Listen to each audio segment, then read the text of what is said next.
नमस्कार दोस्तों, daily news India 1.0 में आपका बहुत बहुत स्वागत है। दोस्तों, आज 23 फरवरी का दिन जर्मनी के अंदर आम चुनाव है। वहाँ की संसद यानी कि बंडस्टैग या बुंडस्टैग कहा जाता है, उसकी 630 सीटों के लिए चुनाव हो रहे हैं। सारी दुनिया की नज़रें इस चुनाव की ओर हैं,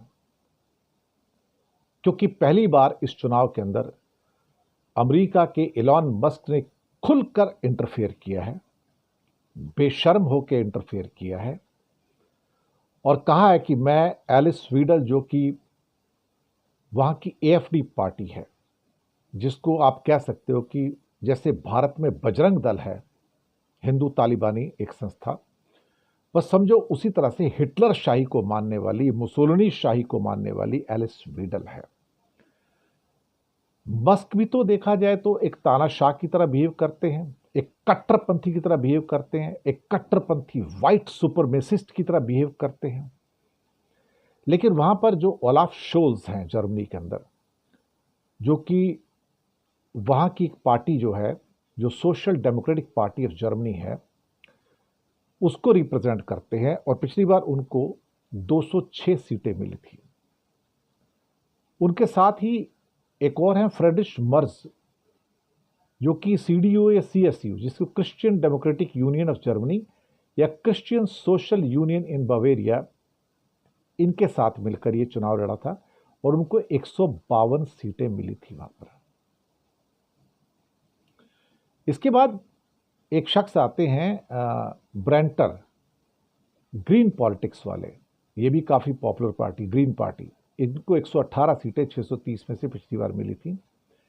एक और पार्टी है फ्री डेमोक्रेटिक पार्टी, इनका जो इशारा है लिबरलिज्म का है, इनको 91 सीटें मिली थी। और एलिस वीडल जो एएफडी है, अल्टरनेटिव फॉर जर्मनी, जिसको मस्क भी सपोर्ट कर रहे हैं, इंटरफेयर कर रहे हैं ज़्यादा, राइट विंग पॉपुलिज्म यानी कि बजरंग दल ऑफ जर्मनी, इनको 83 सीटें थी पिछली बार। और एक लेफ्ट की डेमोक्रेटिक सोशलिज्म वाली पार्टी है, उनको 39 सीट्स मिली थी। और इसमें से एक्चुअली जो प्रमुख, जो टॉप की दो पार्टी हैं, जिनकी 206 और 152 सीटें थी 630 में से, जो कि एसडीपी है, ये सोशल डेमोक्रेसी के अंदर यकीन करती है। ओलाफ शोल्ज प्रधानमंत्री उसके हैं और फ्रेडरिश मर्ज जो है, जो क्रिश्चियन डेमोक्रेसी है, उसके अंदर ये सारे लिबरल हैं। साथ में ग्रीन पॉलिटिक्स, ये भी लिबरल हैं।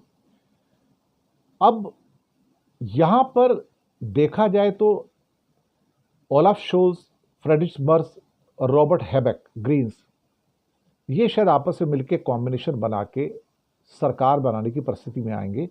लेकिन एलिस वीडल जो एएफडी है, जो वहां का बजरंग दल है, वो एक बड़ा डेंट इस पर मारने जा रही है और उसके वोट जो पिछली बार सिर्फ 10.4% थे और सीटें 83% थी, 83 सीटें थी, वो बढ़कर बंडस्टैग के अंदर शायद ये हो सकता है 150 से 200 सीट तक चली जाए।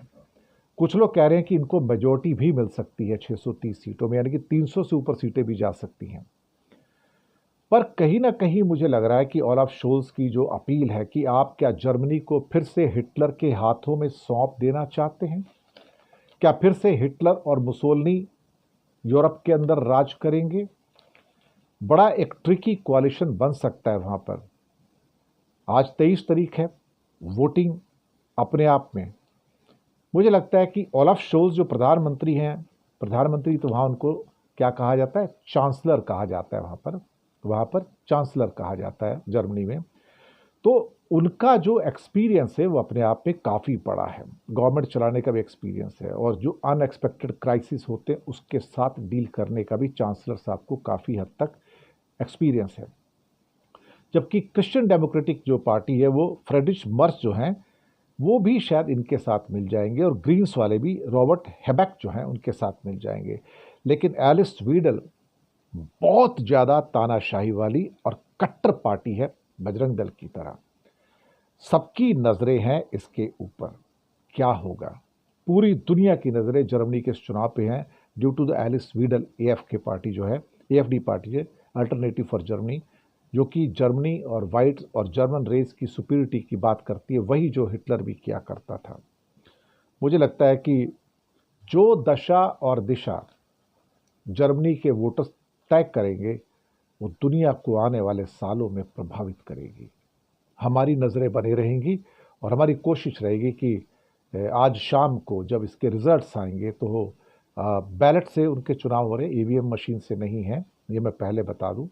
तो ईवीएम का लफड़ा सिर्फ इंडिया में होता है क्योंकि यहीं पे सारे लफड़े हो रहे हैं। तो क्या कहा जाए, मुझे लगता है कि हमें इंतज़ार करना होगा, लेकिन एएफडी एक बड़ा सरप्राइज पैदा कर सकती है और ये लोगों की जो सोच है जर्मनी के अंदर उसको पहली बार शोकेस करेगी कि अल्टीमेटली वो चाहते क्या हैं। अभी तक जो कट्टरवादी चाहने वाले लोग थे 10% थे वहाँ पर, लेकिन ये संख्या बढ़कर 25 से 30% तक जा सकती है। हो सकता है उसी के आसपास हो या कम हो या ज़्यादा हो, ये वक्त बताएगा।